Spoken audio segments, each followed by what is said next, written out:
hadapi 1000 pasukan orang kafir Quraisy.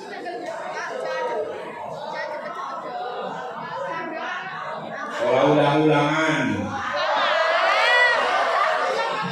Suwen. Ya, ulangi.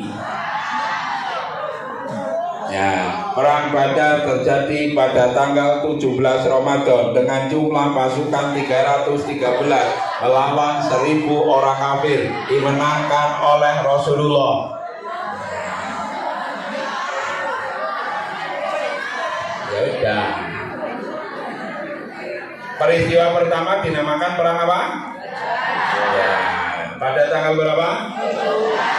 Pasukannya berapa?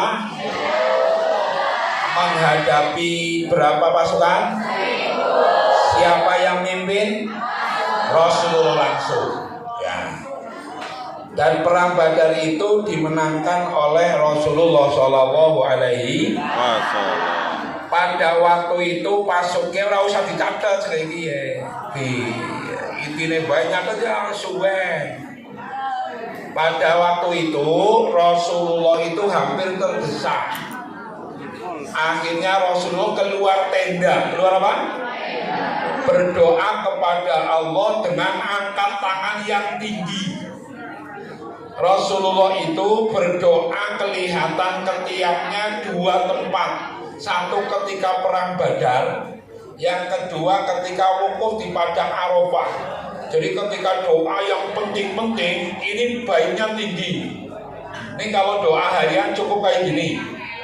Doa yang baik kayak gini, hadapkan tangan ke wajah. Setelah doa alhamdulillahirobbilalamin, usap wajah kamu. Tapi kalau di luar sholat, kalau di dalam sholat tidak perlu mengusap wajah. Contoh ketika Allah diri tidak perlu. Tapi ketika kamu hal yang penting, ya Allah sekolah ranking 30 ji bocah 30. Dongane dhuwur, kantorane dhuwur. Jadi dhuwur temen yo lah men dadi bocah pinter. Wah. Akhirnya saking 3 tahun ora pinter-pinter dongane karo ngadeg. Sehingga angka 313 itu sering menjadi jumlah wiridan. Ya, jumlah zikiran. Karena apa? Mengambil keberkahan para pahlawan perang Badar. Di perang Badar yang meninggal 14 syuhada. Berapa? Sehingga sekarang sering dilakukan sholawat Badar. Ya. Sholatullah salam ala toha rasul. Ya musiknya dari orang moni.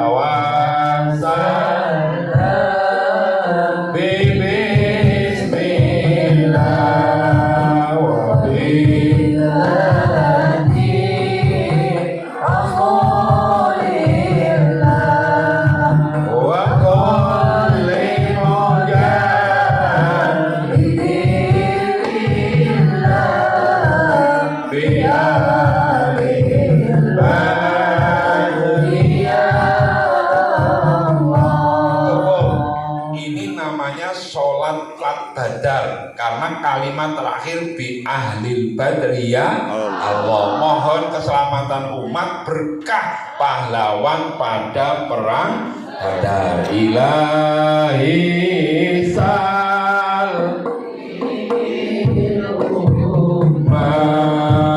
minan tiwani kemah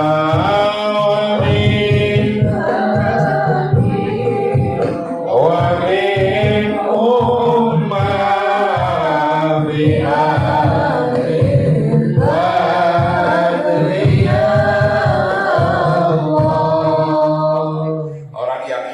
buat orang yang ingin sukses memperbanyak sholawat aja. Ini aja kok gendut, ya aja kok gendut. Sehingga begitu perang Badar menang, umat Islam bangkit berjuang sehingga Islam sampai ke Poncokarno. Yang kedua, peristiwa yang kedua, dikuasainya kota Mekah oleh pasukan Muslim. Dikuasainya kota Mekah yang namanya Fathu Mekah. Dikuasainya kota Mekah oleh pasukan Muslim, namanya Fathu Makkah, terjadi pada tanggal 28 Ramadan. Rasulullah dakwah di Mekah kurang berhasil, sehingga hijrah di Madinah. Di Madinah itu kurang lebih 10 tahun menyusun kekuatan, menggabungkan sahabat Ansor dan dengan sahabat Muhajirin.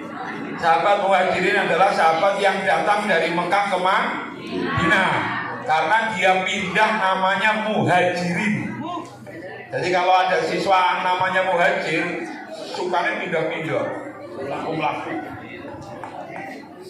Sahabat Muhajirin itu digabung, dipersaudarakan dengan sahabat Ansor. Ansor itu namanya penolong. Sahabat Ansor berarti sahabat yang suka menolong.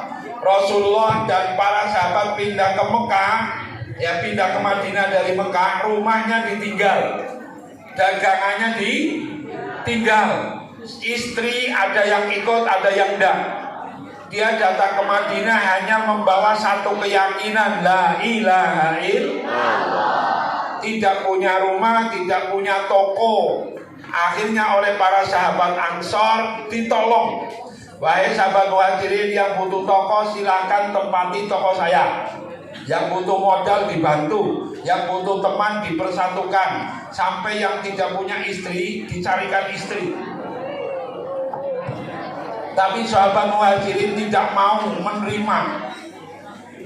Dia bilang, saya tidak butuh istri, saya tidak butuh pemberian harta, saya tunjukkan pasar, saya akan dagang, saya akan kerja. Nanti kalau sudah punya uang, istri anak saya bawa. Nah, ini sahabat siapa? Muhajirin. Yang satu memiliki kemandirian, yang satu suka menolong.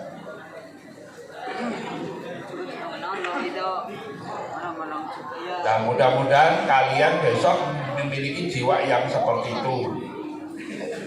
Dan setelah 10 tahun mengadakan perjanjian antara orang Quraisy, namanya perjanjian Hudaybiyah, genjatan senjata.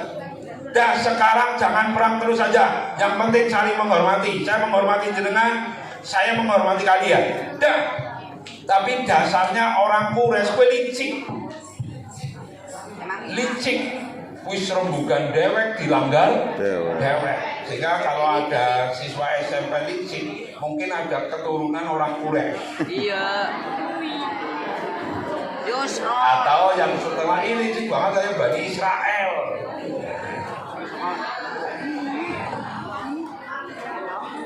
Sallallahu alaihi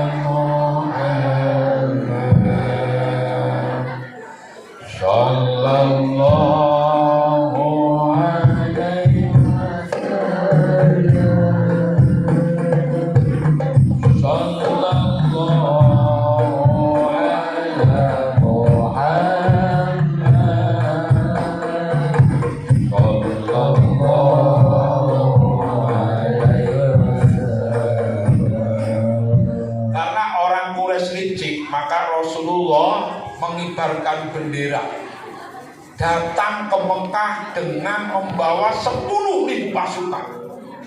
10.000 pasukan. Kalau dibariskan mulai kota Kebumen mentok Pejengkolan. Iya, semua bawa perbekalan. Dikomando oleh Rasulullah dengan membawa bendera tauhid sambil mengucapkan subhanallah walhamdulillah subhanallah walhamdulillah. Orang kafir keweden.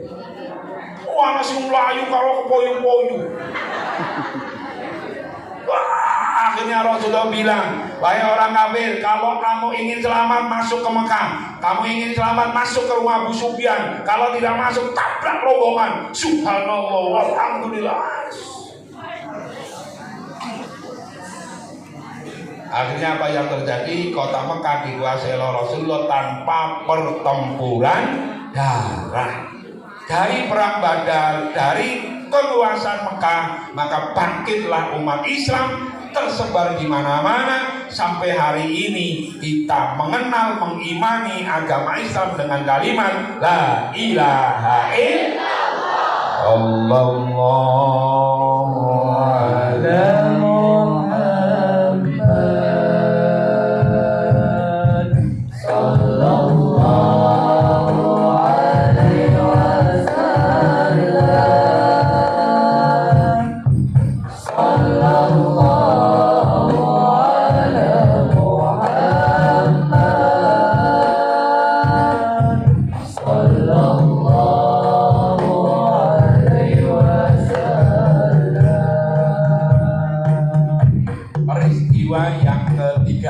Yang keberapa?